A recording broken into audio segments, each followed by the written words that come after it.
Now we're playing Wales tonight, John. Yep. They're missing Gareth Bale, Aaron Ramsey, and Ampadu, the young lad who played so well against us in Cardiff. But he got injured at the weekend, and he's not playing.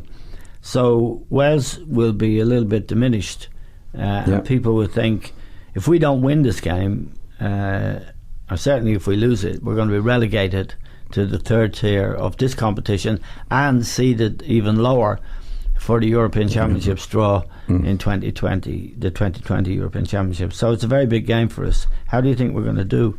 Well, I wouldn't be optimistic, Eamon, at all. I mean, most of the optimism comes from the Wales camp. With the players not playing. It's not coming from our camp of the players that are playing. So we don't know. I wouldn't be, even with the Welsh team being weakened with the players that are missing, I wouldn't be optimistic. No. Let's put it that way. I wouldn't be optimistic. Is the team going to be the same? Is Christie going to play in that position? Well, Kieran Clark apparently can come back in. I think he was suspended for... Well, he'd probably come in instead of Long. He'd come in instead of Kevin Long. Who played in the back three. It looks like it might be a back three again. The back three on Saturday was Shane Dunphy, Kevin Long and Richard Keogh. Or Richard Keogh, as Sky call him. Now, that didn't strike me as a particularly... I mean, again, that experiment of playing the back three... you really need to work quite a lot on that, don't you? On the training ground, because it's entirely different. It's totally different. You're asking players to do you're taking them way out of their comfort zone. Well, funny enough, on Saturday, defensively they were okay. They were, Shane Duffy played really well, and the goalkeeper played really well. I thought they played well. You know, we didn't look like conceding a goal. I don't think guys Denmark were particularly ambitious in doing it, but we were solid in that particular department. We didn't give loads of chances away. So, and that would have to do with the spirit of the players as well. The fact is, when we got the ball, we couldn't get out. We couldn't play. Now, we don't have the best players in the world, as we know, but it doesn't help if Christie is playing the position he hasn't played in before, and McLean is in the positions that we think. That's all that stuff. So it's hard to know what the team is going to be tonight. I, for example, Shane Long, I think he was carrying an injury going into Saturday's game. He worked like a dog throughout the game. I think there must be a big doubt that he'll... I don't think he played tonight. I think he did well to play. To get on the pitch he was as you say, he was carrying the injury. I'd be surprised if he plays tonight. So now this lad Callum Robinson from Preston, who did come on for the last 20 minutes. I think he was full of life, energy. But of course, when you come on, you know, it's a very different. It's a very different business when you have to start a game.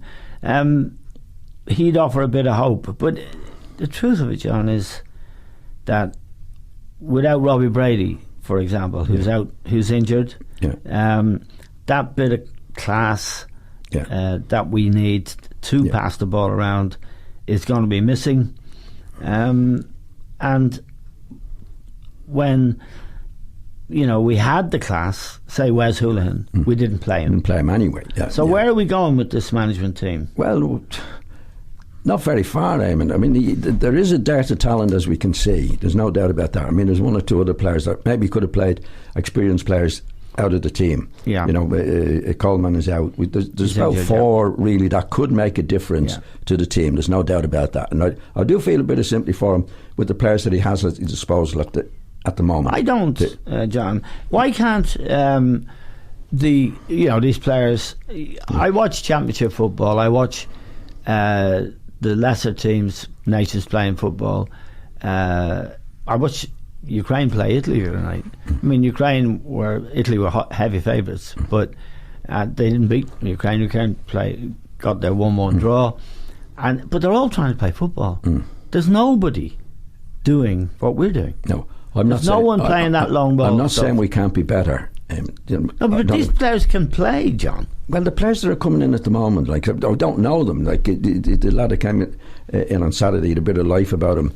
And the other lads is Hogan. There's a few of other players I don't really know. From what I've seen of them, there's none of them strikes me. Well, God, he's an outstanding player. He's an outstanding player. I think there is a lack of talent, especially with the players that are considered first team players. There's been a good few of them out recently. Yeah. And I think at the moment with that, I think it's difficult. I think we could do better than we're doing, and you can only get the best out of the players you have at your disposal. And with Christie doing what he did on Saturday and various things like that, it's not helping the situation. But I don't think we have the class of players. Well, let me put it to you that, I mean, Shane Duffy's playing for Brighton and playing really well in the Premier League. Doherty is playing for Wolves, playing really, really well in the Premier League.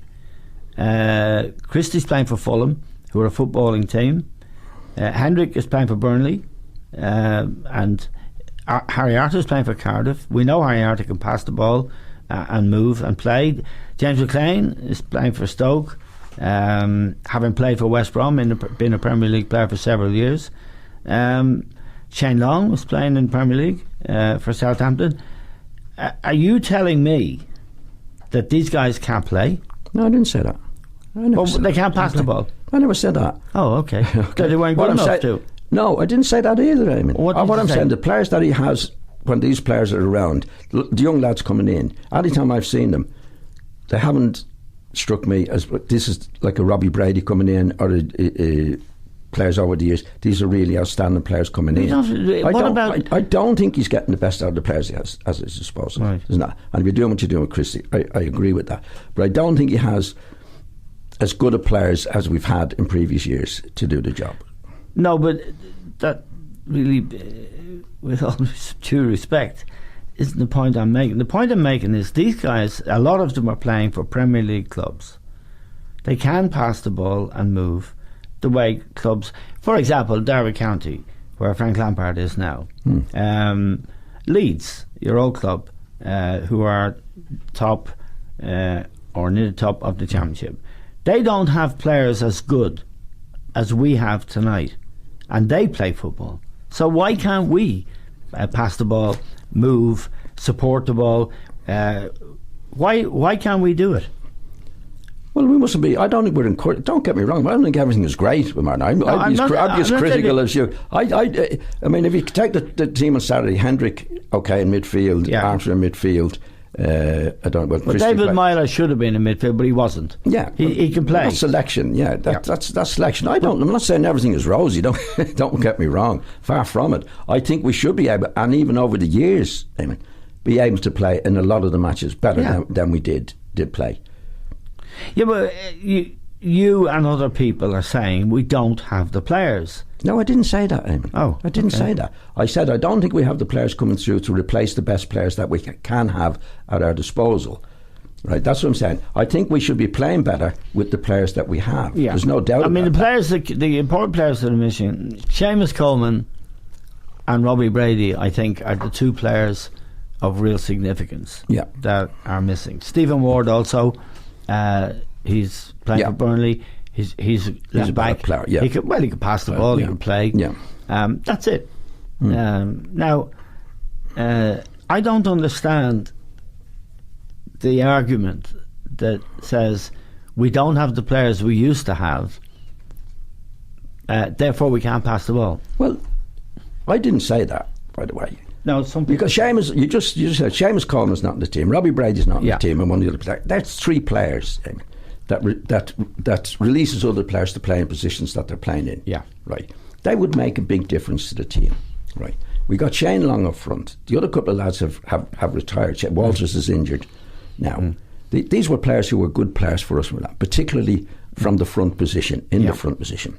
I think we should do better in midfield with the players that we've had. I've said it over the years, the same as you've said it over the years. When we played in Denmark and Cardiff and all the other places, well, we never tried to pass the ball. No. First of all, you've got to forget about the players we have. We have to be encouraged to pass the ball. I don't think that's there.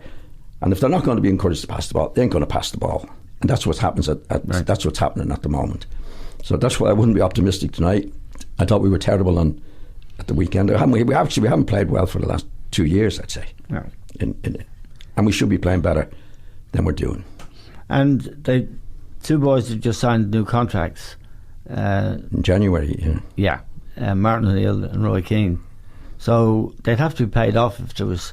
I mean, some people are arguing that they have to win tonight, or at least they have to get a point to keep their jobs. I've seen that argument made in newspapers. At what point would they lose their jobs? How bad would it have to get? Because Saturday in the Aviva was pretty bad. And if they have to be paid off, have the FAI got the money to pay them off? It's not the best position to be in, obviously. Who knows, Eamon? I mean, would you have given them a new contract in January? No. You wouldn't? No. That makes sense. I think we found a point of agreement. No, I didn't. No, I wouldn't. Because, see, I think what happened in the summer actually lost a lot of credibility for Martin. The fact that he was talking to Everton and didn't go to Everton, he was going to Stoke.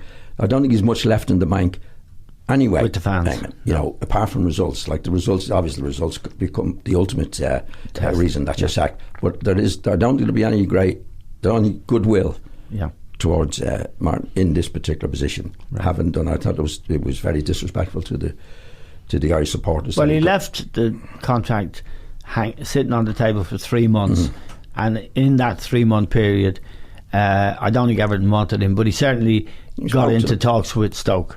Yeah, but he was in talks with Everton. Oh yeah, but I don't think they. I mean, no, but that's not the point. No, it's not. The fact is that he was. It is disrespectful. Yeah. You know, he didn't come to terms, but he was prepared to talk to Everton. He was prepared to talk to Stoke and didn't come to terms with him. So then he comes back to us. I thought that was really, really disrespectful to the Irish supporters. So he wouldn't have any goodwill left from supporters over those particular situations.